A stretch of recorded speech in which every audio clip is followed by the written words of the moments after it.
A good plan, violently executed now, is better than a perfect plan executed next week. That's from George Patton, general in the United States Army, integral to the Allies' victory in World War II. So why? What makes this statement so powerful? Well, it rings true because we have to move beyond the idea that we can manufacture greatness with one swing of the bat, one stroke of the pen. That if we wait for the right moment, perfection will come. The light will turn green, the stars will align, and the path will emerge. I feel like I could scream this from every mountaintop and it wouldn't be enough. Life is not a perfection game. Life is an adjustment game. And I'll speak anecdotally here. In my experience, looking over my shoulder, reflecting, those times that I'd clung to perfection, rationalizing my immobility by saying, hey, you're not ready, this isn't good enough. I'd only have to dig a few layers down to see that my not moving wasn't out of some loyalty to excellence. No, I was standing still because of fear. A fear of going, of starting, a fear of the unknown. Perfection is the biggest con there is. It's a scam. It says, wait here, your perfect moment will arrive. Hang tight, the right time is coming. No, there are no perfect beginnings. There's merely the courage to move into something new, or the regret that will ultimately come from wishing that you did. And sure, a part of it's almost counterintuitive. It's like, why isn't it beneficial to wait? Why would you want to take the leap before you're ready? Here's how I see it. One of the most important distinctions to understand is that between the thinker and the doer.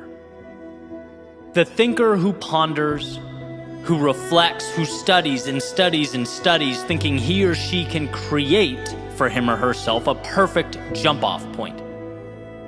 Thinking they can obtain for themselves all the necessary information, all the answers before they begin the journey.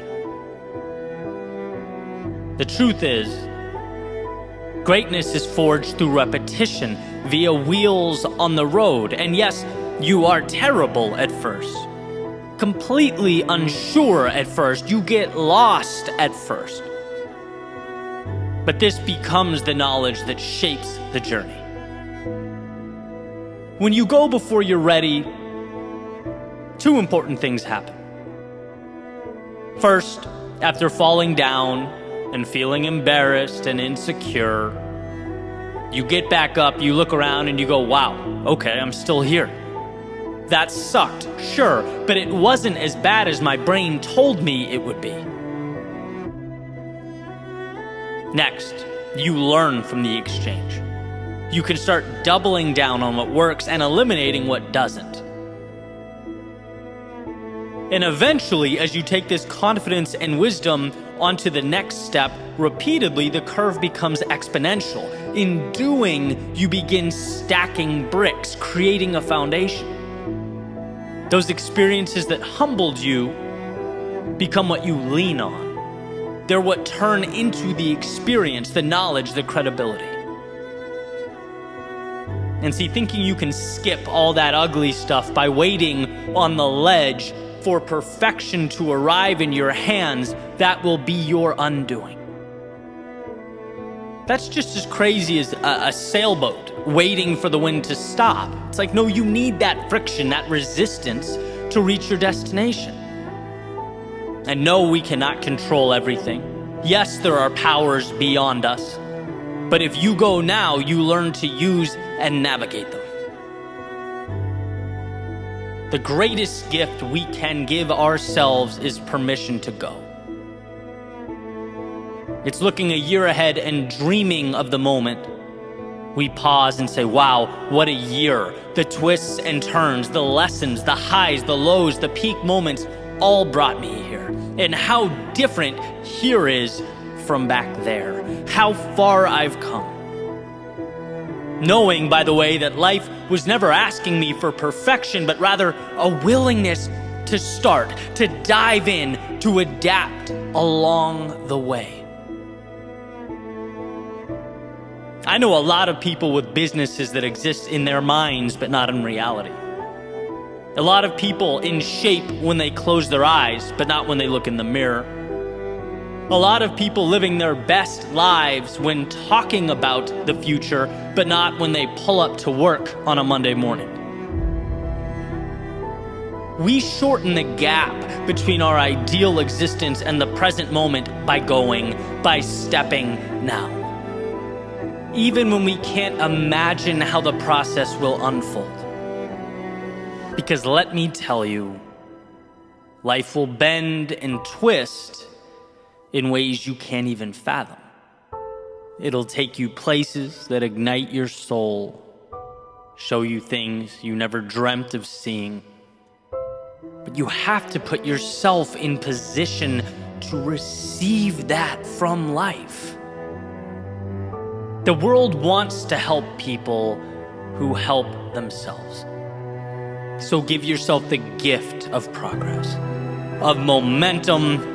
If a dream is only worth the action one is willing to take to bring it to life, let that action start now.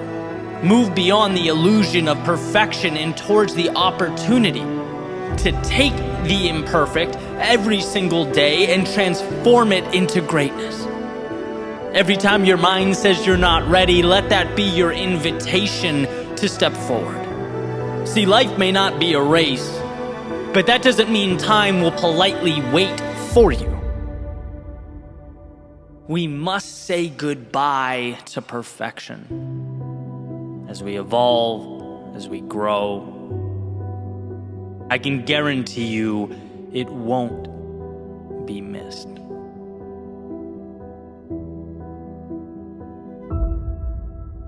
One of life's greatest lessons is that yesterday is only as powerful as we allow it to be.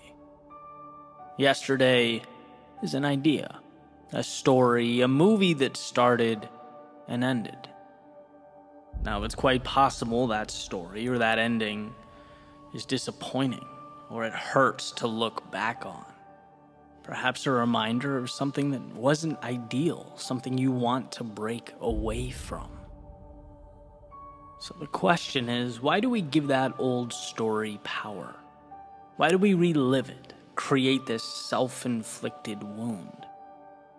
See, the past undoubtedly played a critical role. It brought you to where you are now. It, in many ways, shaped your worldview, constitutes your beliefs. It was the very road to this moment, and there's value in that. But imagine this scenario.